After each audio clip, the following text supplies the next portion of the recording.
Hi guys! So when March arrives, my mind immediately thinks spring.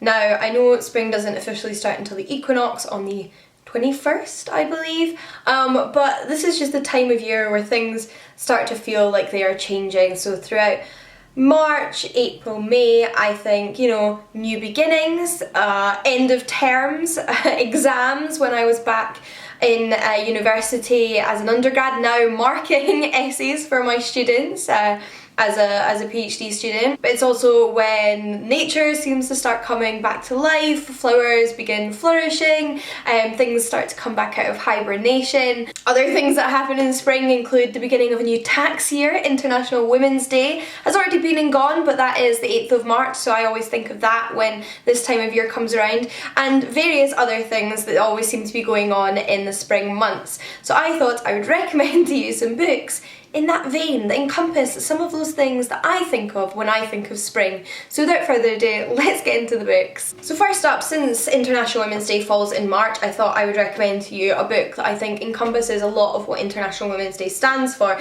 and that is Sister Outsider, Essays and Speeches by Audre Lorde.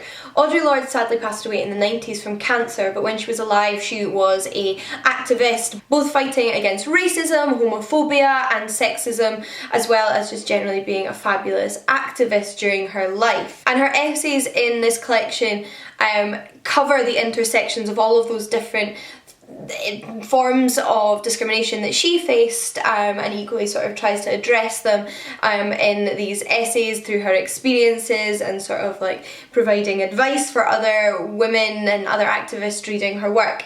She has such an elegant way with words, such an easy way at explaining concepts, and I think she is a must read if you're at all interested in feminist non-fiction. But there's something about spring that also makes me think of poetry, so a good old feminist poetry collection I would recommend to you is The World's Wife by Carol Ann Duffy. What is particularly unique about this collection of poetry is that Carol Ann Duffy, through these poems, explores the voices of fictional or real women that are perhaps sidelined by the men in their lives. So all the way from The Devil's Wife to Mrs. Freud, Medusa and various other women in between, sort of exploring what might have been going on in their head and how women throughout history and in fiction have often been overlooked in favour of men, and how sort of the most powerful sort of symbols in our society are often men. And these are fantastic poems, so brilliant. Carol Duffy is a classic poet that you should really have read if you're at all interested in poetry, so worth checking out if you haven't already, but another one maybe to look at this spring. A book that perfectly encompasses spring for me though takes us a little bit further back in time, and that is Daphnis and Chloe by Longus.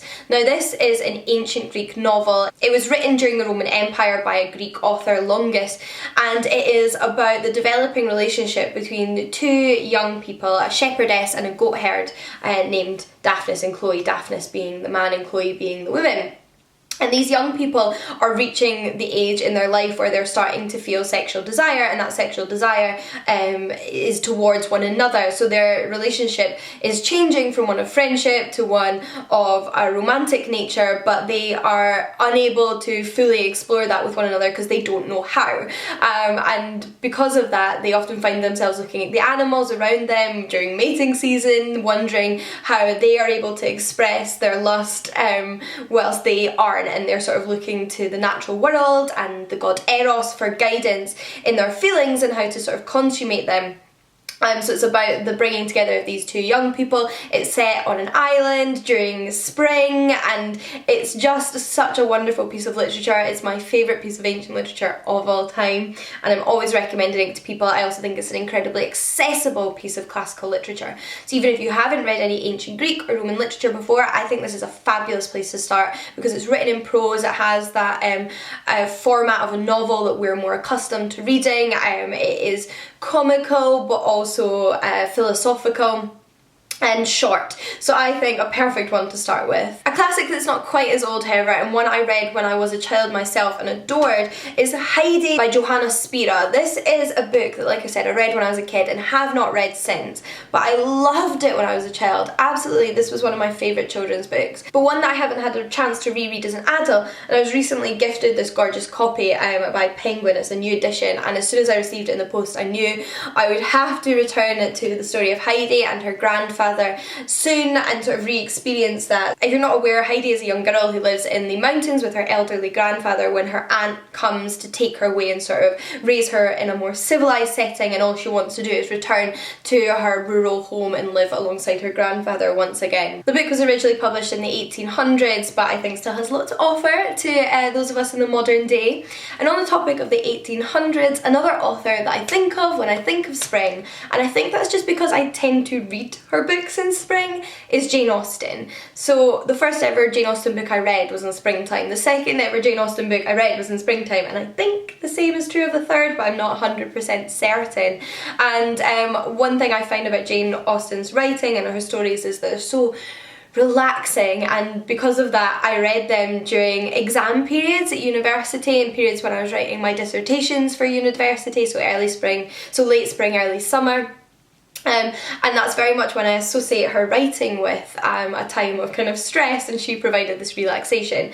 So I'll recommend to you the most recent Jane Austen book I read, but I would recommend all of them, and that is Persuasion. So Persuasion's main theme is of kind of past mistakes and second chances. Our protagonist, a young woman who was proposed to by a man she was madly in love with when she was sort of in her late teens, prime time to get married in the 1800s. But because of pressure and persuasion from her family, she said no to him because he wasn't seen as good enough. It's many years later and she's now in her mid to late 20s, so obviously an old maid, and hasn't remarried, and this man comes back into her life. But he very much holds a grudge for her rejection of him, and she finds coming back into contact with him incredibly difficult because of that passion they once shared for one each other, but now he seems to hate her. And it's about how meeting once again at these new junctures in their own lives kind of unfolds, and it is a wonderful story. A book that explores change and finding yourself in a really incredible way though is Oranges Are Not the Only Fruit by Jeanette Winterson. This is semi-autobiographical. It's a fiction novel, but it's very heavily based on Jeanette Winterson's life, and if you read her autobiography, Why Be Happy When You Can Be Normal, you will see a lot of the parallels between the protagonist of this story and Jeanette Winterson's own experiences growing up in mid-20th century northern England and coming out as gay in a very, very religious Pentecostal household where her sexuality is very much rejected. But it's such a strong book in that the protagonist is so assured in her own sexuality, in her own attraction to other women, that she never truly looks down on herself or thinks of herself as wrong. It's only those outside of her who are putting these ideas upon her, and she is very much looking for a way to escape and reject them and be her true self. And it is incredibly beautiful despite the homophobia that this protagonist faces in this religious community. It is a very inspiring and uplifting story, incredibly well written. I love Jeanette Winterson's prose. I say this whenever I recommend her books, but she's a beautiful writer, and this book is one of my favourites by her. But I think I mentioned at the beginning of this video that one of the things that happens in spring is the beginning of the new tax year in April. In the UK at least. I don't know anything about tax years in other countries, but April starts the new tax year in the UK, so I thought I'd recommend to you The Joy of Tax, How a Fair Tax System Can Create a Better Society by Richard Murphy. Now for lots of you, the new tax year goes completely over your head. You don't really need to pay much attention to it because your work deals with it for you, although if you are even partially self-employed like I am, then you will know that the tax year is a big deal.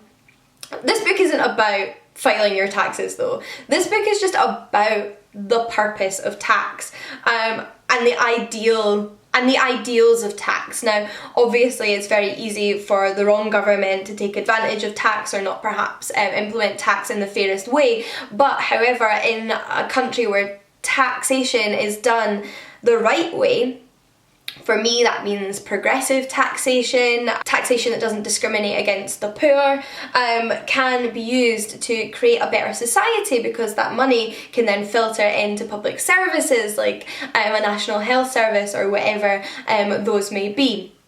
And this book is all about exploring a fair taxation system and how tax can work, and can work for the people of a country, and I think it actually approaches tax in such a clear, understandable manner that really makes this topic relevant and interesting to you as like an ordinary person just living in your country. And I really recommend this one, even if it sounds like a bit of a niche random topic. I think you'll actually find it a very engaging read. More than anything, I think it's the cover of this next book that made me think of spring, and that is Wildwood Dancing by Juliet Marillier. Yes, I'm recommending a Juliet Marillier book that's not Daughter of the Forest. This is actually the first book I read by her and I still adore it. It is a retelling of the fairy tale of the Dancing Sisters. So it follows a group of sisters who regularly go into the fairy world in order to spend the evening with the fae folk and dance and enjoy themselves with one another. And at the beginning of this book, they have been spending years travelling into the fairy world. Their father is very ill, so he is going away to be taken care of, and their cousin has sort of impinged himself upon them as women to take control of their house and manage what's going on, and he has quite a fraught relationship with the protagonist of this book. But not only is there magical fae world and dancing in this book, there are talking frogs, potential romances, and even some creatures that are a little bit similar to vampires. Possibly because this book is actually set in Romania, Transylvania. But the wonderfully described images of sort of dancing and enjoying oneself at these beautiful nighttime parties in the fae world just make me think of spring and being outside and the weather starting to change, and I love this story, so it's a must read for any fantasy reader. But lastly, I wanted to mention Stay With Me by Ayobami Adebayo. This is an incredible novel. This is an incredible novel full of twists and turns that took me completely by surprise. It follows our protagonist Yejide, a Nigerian woman who has been unable to get pregnant in her marriage to her husband, which results in her in-laws forcing a second wife upon her husband and into her household. So she has thus become one of two wives, which is not uncommon in their culture. However, her and her husband had always agreed that that was not what they wanted and that they wanted a monogamous relationship. So naturally this puts a massive strain on the relationship between Yejide and her husband. However, after that initial premise, I very much feel like things go in directions that you don't expect them to. Nothing is predictable in this novel, yet in a very realistic way. It's set in the 1980s. There is the political backdrop of Nigeria in the background, which obviously plays a part in their lives, but it's very much about these individuals and their family and their home, their expectations placed upon them to procreate, how this woman is very much seen as a failure for not being able to have a child, even though she wants to have a child, but at the same time would like to be treated as a entity regardless of her childbearing capacities, and perhaps about some secrets in her relationship that she's not aware of. It is beautifully written. The characters are absolutely phenomenal, and this is just a novel that I think is absolutely incredible, and again will just throw you through loops, but in the most natural, believable way. So I love this book, and those are my spring reading recommendations. However, based on some of the things I think of when I think of springtime, I don't know what you think of when you think about seasonal reads for this time of year, so do let me know what themes you look for, what genres you like to read, or any individual books in particular that you would recommend. I would love to hear them. And of course, I'd love to hear from you if you have any thoughts on the books I've mentioned in this video. But until next time, happy reading, and I'll see you all again soon. Bye guys!